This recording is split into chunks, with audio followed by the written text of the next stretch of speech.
In this budget, the first thing that caught in my eye is the ICA.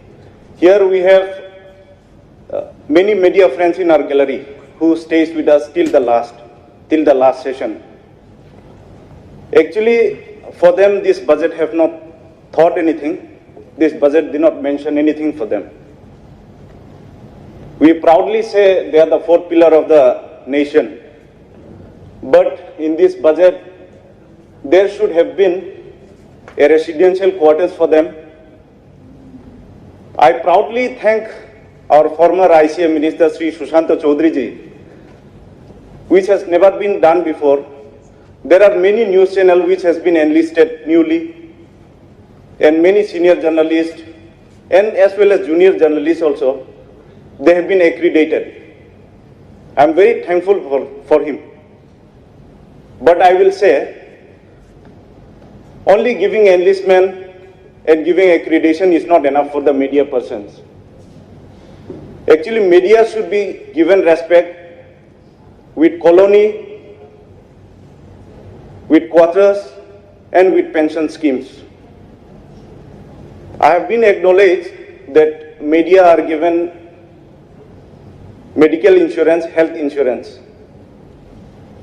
So, only the health insurance will not be enough for the media persons, I think. This budget should include about their quarters, their future plans also.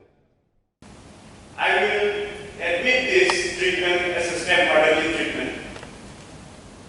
You see, I challenge here the members who says that we are doing. Yes, I agree. This government is new. The pandemic, the COVID has spoiled 1.5 years. But besides, the government should be more focused. When people are talking about science city, logistical hubs, DNAs, our people, my constituency,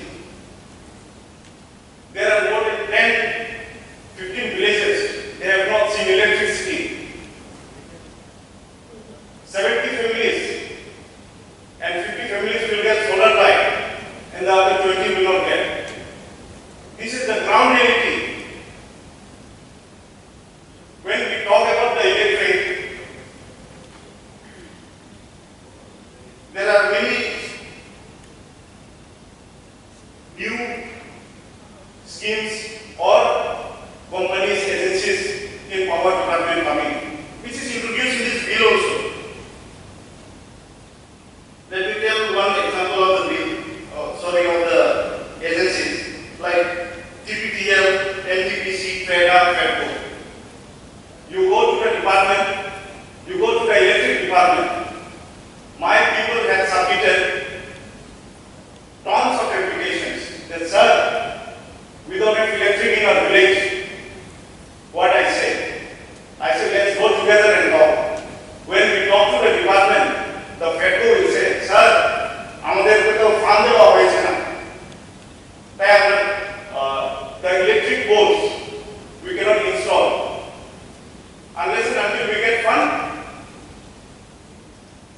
We cannot install the poles, or the road connectivity is bad.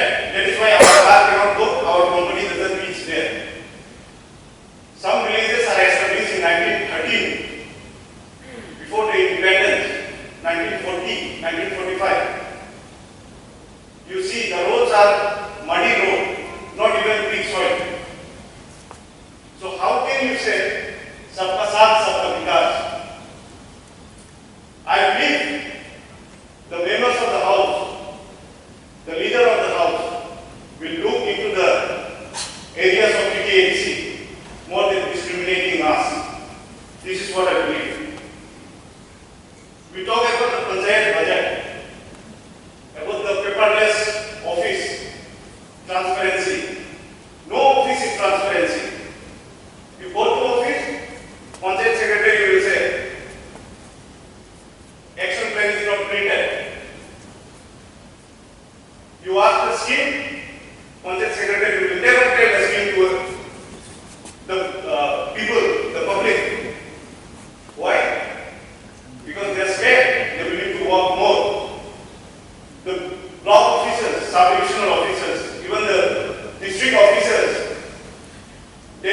rarely visit offices in the ground, in the panchayat. And they think that once I will visit this year and the office will run in autopilot.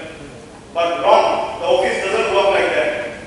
You see, every year, the blocks and the panchayat office have lakhs and lakhs of unspent money. Why? Last time I had a meeting in my block, Monuarti block. I asked the block development officer, why is the budget not spent in the last financial year?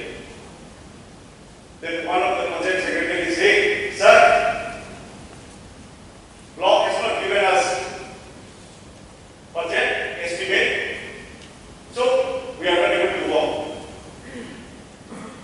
Then whom are we to blame? The last financial year money we cannot spend, and next year we will have another new scheme. So people will get busy into that scheme, and the money will go to waste again.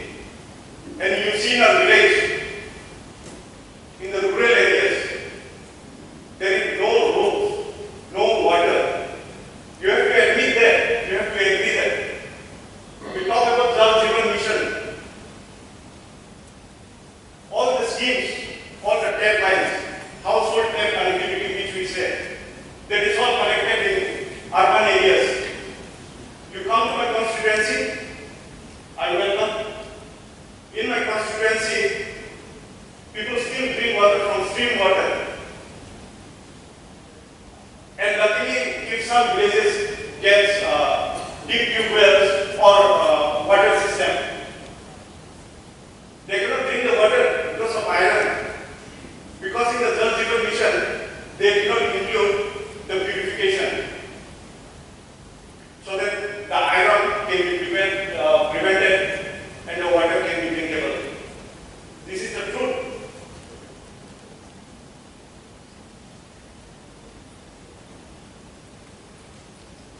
And sir, the new proposal of mission, Mukhyamantri Tribal Development Mission, that is for tribal, but very unfortunately it's only proposed for 30 crores. With 30 crores, what can you expect development, which you have included here? Education, health, road, nutrition, sanitation, drinking water. With only 30 crores, the skill development itself is proposed for 50 crores. And when it comes to tribal welfare, for the tribal development scheme, it's only 30 crores. Yes, I know it's addition, but the skill development should not be, the skill development proposed budget should not be greater than tribal welfare scheme. Yes, I understand, I appreciate that, it's for all. But we would really appreciate more if the skill development budget is lower than the tribal welfare budget. Yes. Yes, sir. Right. Yes, I'm concluding. Thank you. So, I will say, any member here who is satisfied with the budget of the tribal welfare of the, or the ADC area budget, then I must say, God bless your knowledge.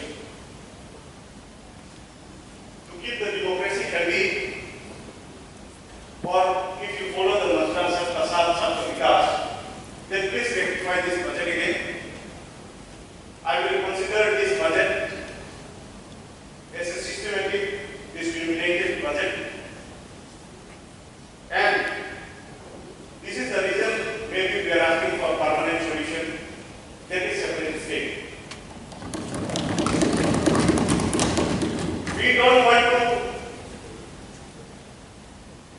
have any debate or any misunderstanding or anything with any of the members here.